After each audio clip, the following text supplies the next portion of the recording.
Good morning.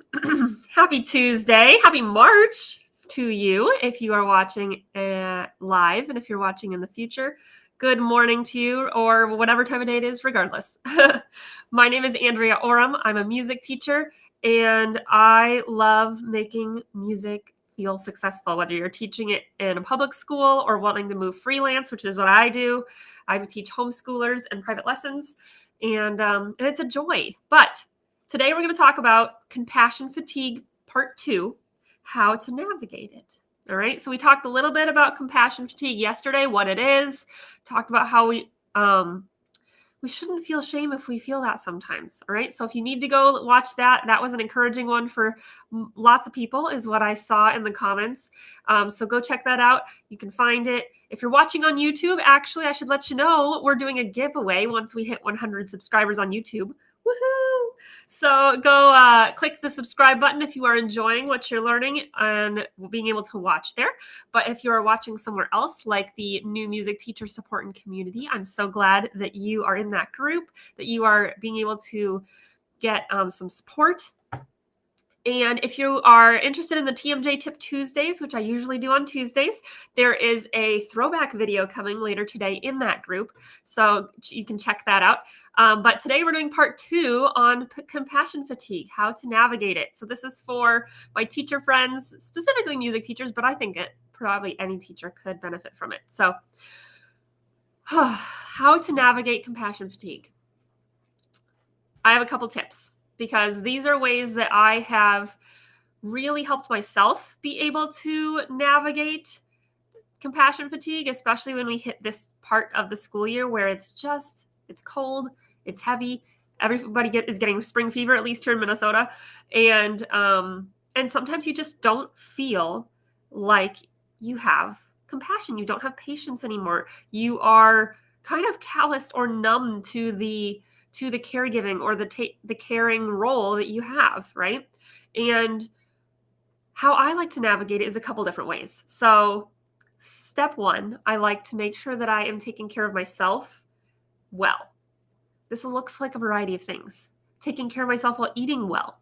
Taking care of myself well, making sure I have the right nutrients I need. So if I'm not getting enough nutrients from my food, which that's pretty much all of us, especially in the winter when we don't have fresh fruits and veggies as much, supplementing. That can make a big difference in energy level and really help you combat that compassion fatigue that you may be experiencing. So if you're interested in kind of what I do with that, you can message me. I'm not going to go into that right now because we don't have time in this video. But if that's something that you're like, maybe that's part of the solution for me for the heaviness right now, right? Because that really can make a huge difference. Our bodies, minds, and hearts are all connected. And when we aren't fueling ourselves appropriately with our nutrition, then sometimes that we can feel that, and that can be a game changer. It was for me a couple years ago when I really realized I was experiencing some lack of nutrient vitality, right? And so I made a few changes, and I felt so much better a few weeks later. So anyway, that can be a piece of it. Okay. So make sure you're taking care of yourself, eating well, sleeping. So if you need sleep tips, I forgot to do this. My website is in the description of this video. I have a sleep tips, like a freebie. So if you were like, I'm really not sleeping well, I need to refresh on, some good sleep habits or different things, I have a freebie that's like 11 tips to sleeping naturally and sleeping well, something like that. Because I used to sleep really horribly. And I made a couple of changes, and I've been sleeping way better ever since. So if that's helpful for you, I kind of forgot to put that in the description. Sorry about that. But you'll be able to find it. You can go down the rabbit hole of the website and you can find it. Under, I think the tab is resources, free resources, something like that. You'll be able to find it. But anyway, taking care of yourself, all right? And setting aside time where you can do something for you. So maybe that's reading a book. Maybe that's taking a longer or bath or a shower or something like that. Maybe that is going and doing something fun with a friend.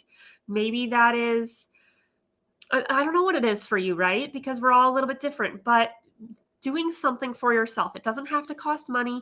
It maybe costs a little bit in time, but it's worth it because we're able to really take care of ourselves. And when we take care of ourselves, then we can more adequately take care of others. Okay.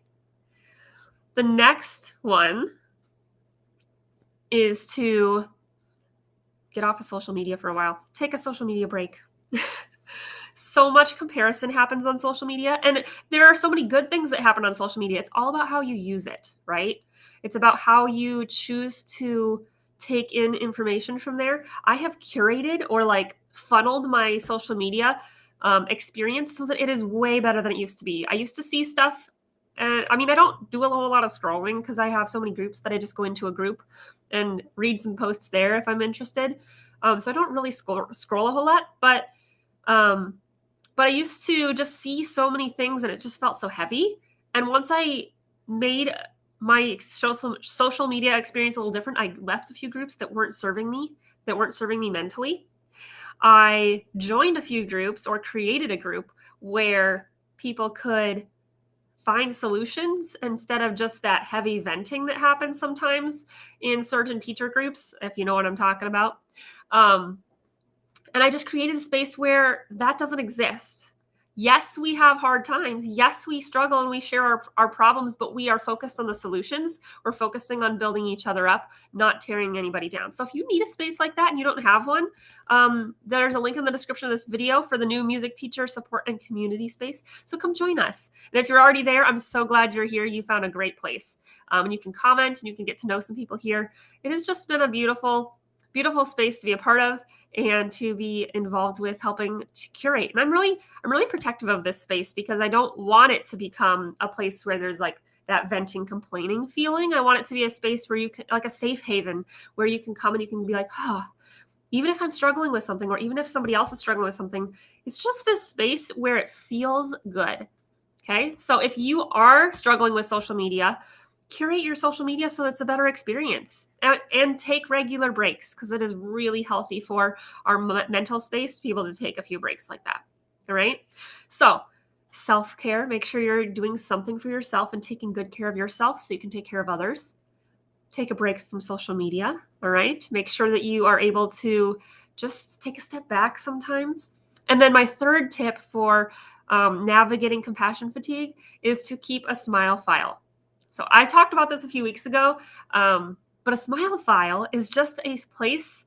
It could be electronic, it could be physical, like a folder or something, where you keep positive emails, notes, drawings, texts, whatever it is. You keep those things in that file that are encouraging to you from students or from parents or from administrators. You put those encouraging emails and things in that space. So when you need to remember why you're doing this, you need to remember why you're spending so much time and effort, or why you're, going through struggles, because we all go through struggles, right? Why you're having a hard day or a rough day, why you're extra tired, something like that. When you have those moments, you have something to fall back on. You have this encouraging smile file to remind yourself, this is why I do what I do. This is my rainy day folder, my I need a pick-me-up folder, okay? So those are my 3 best tips for compassion fatigue and navigating it. Let me know in the comments if you're dealing with compassion fatigue, and we can encourage each other. We can build you up and hold you up in that space as you are working through it. And hopefully you can come out on the other side a little bit stronger. So have a great rest of your day. I can't wait to see you again tomorrow morning, and I will catch you later. Bye for now.